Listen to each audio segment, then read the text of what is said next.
Nakatutok ang buong puwersa ng GMA News para sa mga balita kaugnay ng pagsisimula ng pasukan ngayong araw.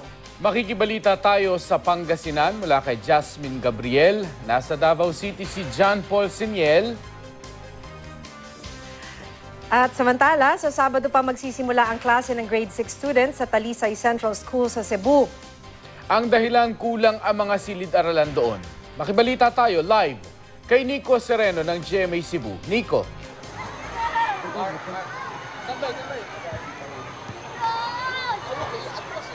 Yes, Mark, naging mapayapa ang pagbukas ng klase ngayong araw dito sa Cebu.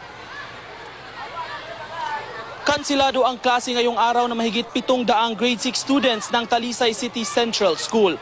Imbes na Lunes hanggang Biyernes, kada Sabado at Linggo na raw muna ang kanilang pasok dahil kulang ang silid-aralan. Kaya ang mga grade 6 pupils na nagpunta sa eskwelahan ngayong araw, tinipo na muna sa grandstand ng paaralan. Doon ipinaalam sa kanila na sa Sabado na lang magsisimula ang kanilang klase mula alas 6 ng umaga hanggang alas 6 ng gabi. Alas 6 hanggang alas 3 ng hapon naman kapag araw ng linggo.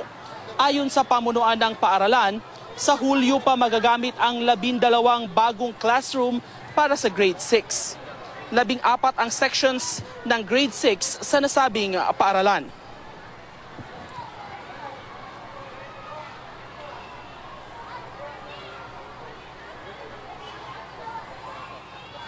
Sa Cebu City Central School, wala namang naitalang problema sa bilang ng silid-aralan. Mahigit 4,000 ang estudyante dito.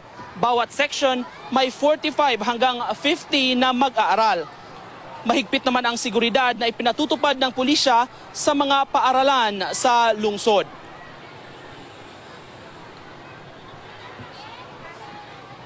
Dito sa ating kinalalagyan, Mark, sa Cebu City Central School ay maagang nagsipag-uwian na ang mga estudyante matapos ma-dismiss na sila ng kanilang mga guro. Hanggang sa mga oras na ito, Mark, ay patuloy na humahabol ang ilang mga magulang sa pag-e-enroll ng kanilang mga anak at tumatanggap naman ng late enrollment ang Office of the Principal dito sa kinalalagyan natin sa Cebu City Central School. At yung latest mula dito sa Cebu City, Nico Sereno, Nagbabalita, Pilipinas.